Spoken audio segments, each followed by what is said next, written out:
தின தியான நிகழ்ச்சிக்கு உங்களை அழைப்பதில் நான் மிகவும் மகிழ்ச்சி அடைகிறேன். இயேசுவின் சத்தத்தை எப்படி கேட்பது? இயேசு ஏன் நம்மோடு பேசுவதில்லை என்ற தலைப்பின் கீழ் இன்றைய செய்தி உங்களுக்கு தெரிவிக்கப்படுகிறது.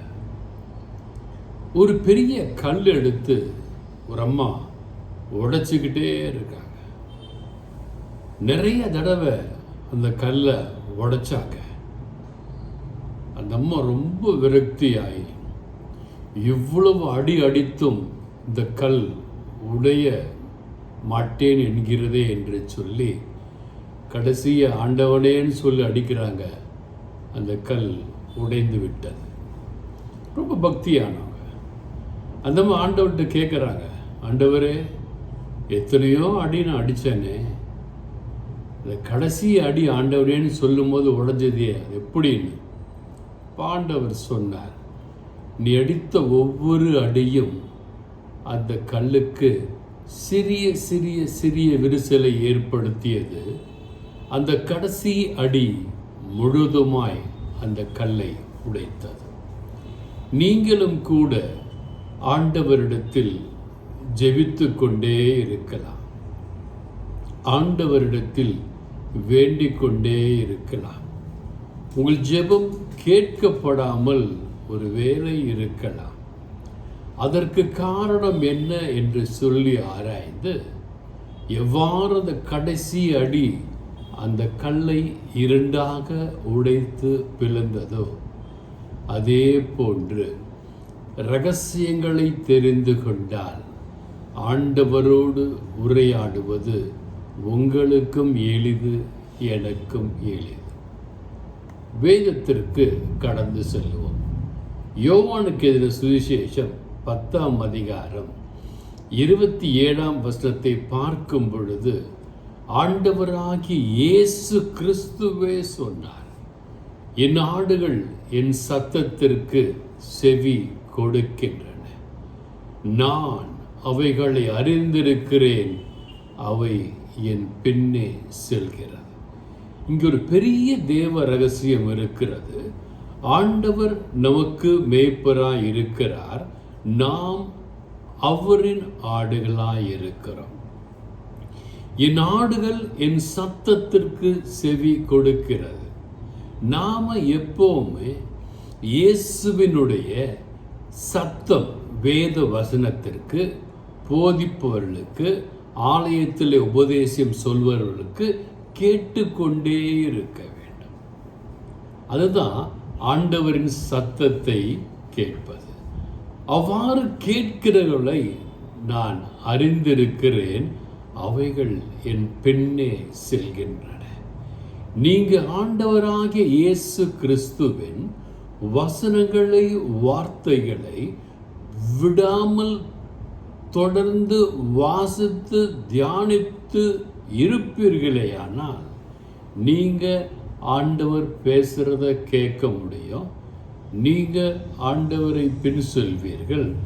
உங்களுக்கு ஒரு சிறு துரும்பு காலிலே குத்தினாலும் கூட ஆண்டவர் உங்களுக்கு உதவி செய்வார். நாம பாவம் செய்யும் பொழுது அவருடைய சத்தத்தை கேட்க முடியாது. ஏன் என்றால் பாவம் செய்கிற பொழுது சாத்தான் உங்களுக்கும் ஆண்டவருக்கும் ஒரு பிரிவினையை ஏற்படுத்தி விடுகிறார். நீங்க என்னதான் சத்தம் போட்டு பேசினாலும் ஆண்டவருக்கு கேட்காது. ஏன்னா அந்த பாவமாகப்பட்டது அவ்வளவு வலிமையாய் இருக்கிறது.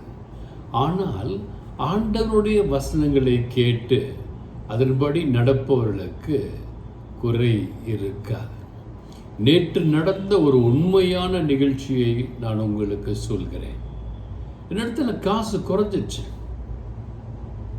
என்னடா காசு குறைஞ்சிச்சே, வர வேண்டிய காசு வரலையேன்னு சொல்லி வேதனையோடு நேற்று இரவு ஜெபித்து கொண்டிருந்த பொழுது ஒரு அருமை சகோதரி, நான் எப்பொழுதோ அவர்களுக்கு உதவி செய்திருக்கிறேன், அவங்க எனக்கு தரணும்னு சொல்லிட்டு 10,000, 5,000, 5000 அனுப்பிச்சுக்கிட்டே இருக்காங்க. எனக்கு தெரியல, டிங் டிங் டிங்னு மணி வருது, 10,000 வருது. நம்ம அவ்வளோ பெரிய ஊழியக்காரர் இல்லையே, நமக்குள்ள யாருமே காசு கொடுக்க மாட்டாங்களேன்னு சொல்லி நான் பார்த்து கொண்டிருக்கும் பொழுது அவர்கள் ஒரு குறுஞ்செய்தி அனுப்புகிறார்கள் வாட்ஸ்அப்பில். அண்ணே, நான் உங்களுக்கு இந்த தொகையை அனுப்ப வேண்டும் என்று அனுப்புகிறேன், இது உங்களுக்கு தேவையாக இருக்கும் என்று. அவங்களும் பைபிள் நிறைய படிக்கிறவங்க, எனக்கு ஆண்டவர் தெளிவுபடுத்தியிருக்கிறார் என்று சொல்லி எனக்கு அனுப்பினார். அப்பொழுதுதான் ஆண்டவரின் சத்தம் என் காதிலே தெளிவாக விழுந்தது. என் தேவையை அறிந்து 25,000 ஆண்டவர் அவர்களோடு பேசி எனக்கு கொடுக்க வைத்திருக்கிறார். எப்படிப்பட்ட தெய்வம் பாருங்க! உங்களுக்கு என்ன தேவைன்னு சொல்லி அவர் தெரிந்த காரணத்தினாலே அங்கு பேசி பால் மாண்டினிக்கு உடனே அனுப்புன்னு சொல்லி தேவன் அவங்களை அனுப்பி வச்சிருக்கிறார். ரோமர் 8:1-2 பார்க்கும் பொழுது, பாவத்தை மட்டும் தயவு செய்து செஞ்சிடாதீங்க, செஞ்சா உடனே ஆண்டவர்கிட்ட மனஸ்தாபப்பட்டு மன்னிப்பு கேட்டுருங்க. மாம்ச சித்தத்தின்படி நடவாமல். மாமிச சித்தம் என்பது உடல் பசிக்காக, அறுசுவை உணவுக்காக ஏங்கும். இந்த கண்களும் உடலும் காமத்திற்காக ஏங்கும். அதுதான் மாம்ச சித்தம். மாம்ச சித்தத்தின்படி நடவாமல் ஆவியின்படி நடக்கிறவர்களுக்கு ஆக்கினி தீர்ப்பே இல்லைன்றார் ஆண்டவர். ரோமர் 8:1. நீங்க மாம்சத்தின் சித்தத்தை அப்புறப்படுத்தி விட்டு ஆவியின் சித்தத்தை தெரிந்து கொள்வீர்களே, ஆனால் உங்களுக்கு நரகமே இல்லை. அப்படி என்றால் என்ன? நீங்கள் ஆண்டவரோடு ரொம்ப க்ளோஸாக இருக்கீங்க. இதை பார்த்து கொண்டிருக்கிற அருமை அண்ணா, அக்கா, தம்பி, தங்கச்சி, நீங்கள் எல்லாம் ஆண்டவரோடு க்ளோஸாக இருக்கணும். நீங்கள் எல்லாம் மாம்சத்தின்படி நடவாமல் ஆவியின்படி நடக்க வேண்டும் என்பது தேவ சித்தம். அதற்காகத்தான் இந்த செய்தி உங்களுக்கு தெளிவாக பிட்டு சொல்லப்படுகிறது. அடுத்து ரோமர் 8:2 பார்ப்பீங்கன்னா, கிறிஸ்து இயேசுவினாலே ஜீவனுடைய ஆவியின் பிரமாணம் என்னை பாவம் மரணம் என்பவைகளின் பிரமாணத்திலின்று விடுதலை ஆக்கிற்று.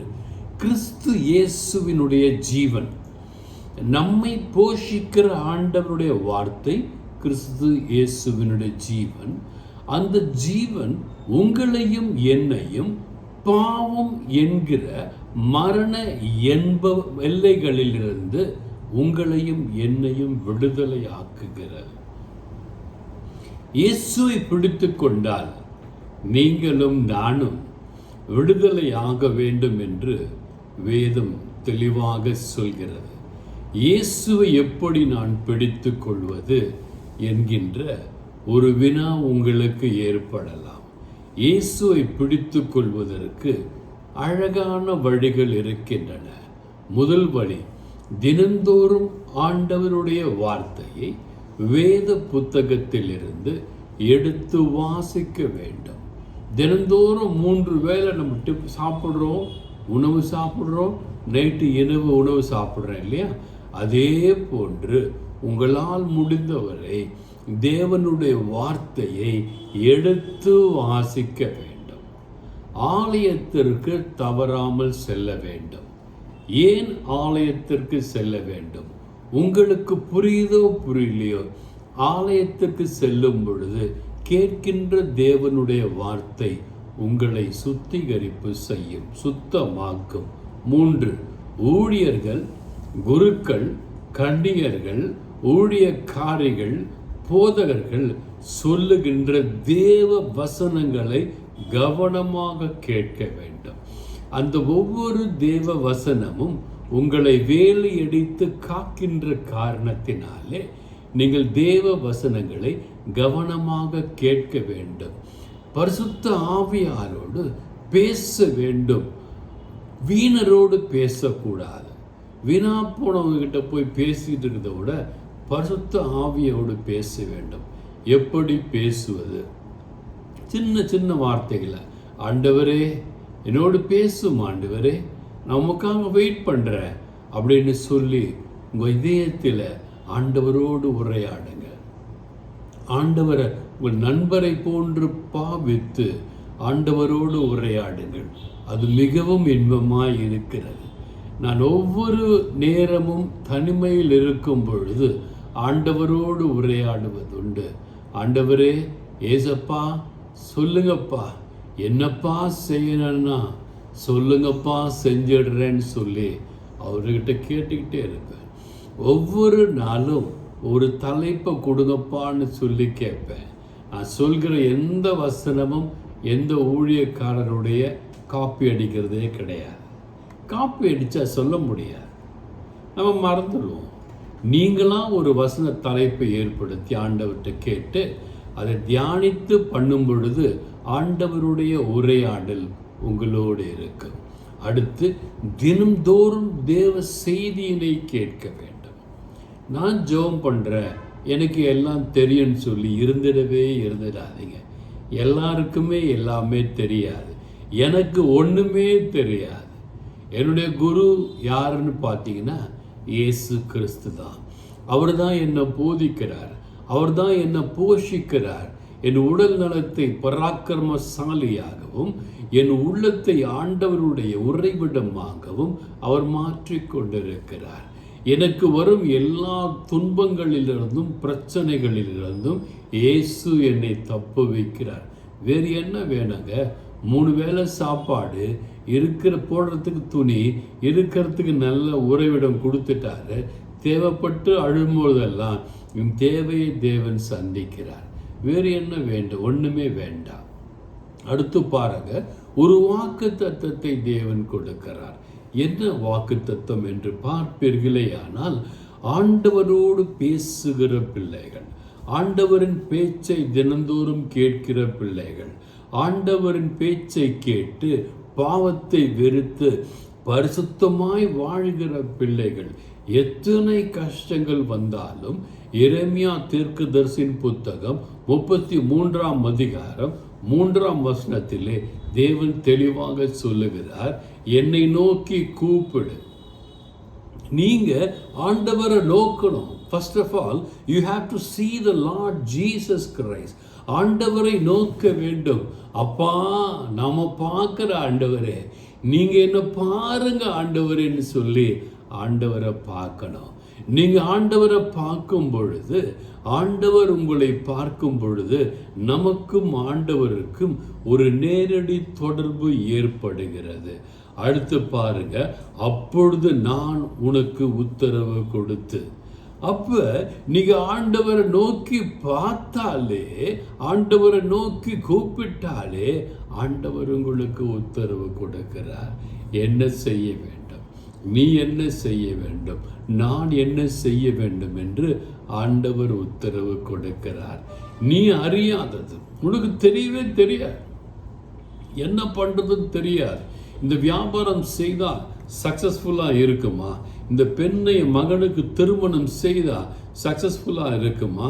இந்த மகனை என் பெண்ணுக்கு திருமணம் செய்தால் சக்சஸ்ஃபுல்லாக இருக்குமா? நான் செய்கிற வியாபாரம் செழித்து ஓங்குமா? நான் செய்ய போகிற ஒவ்வொரு காரியமும் எப்படி இருக்கும்? வாங்க போகிற வீடு, நான் தேடுகிற வாடகை வீடு கிடைக்குமா? நல்லா கிடைக்குமா? எல்லாம் நீ யோசிச்சுக்கிட்டே இருப்ப. நீ அறியாதது, உனக்கு எட்டாததுமான பெரிய காரியங்களை உனக்கு அறிவிப்பேன்.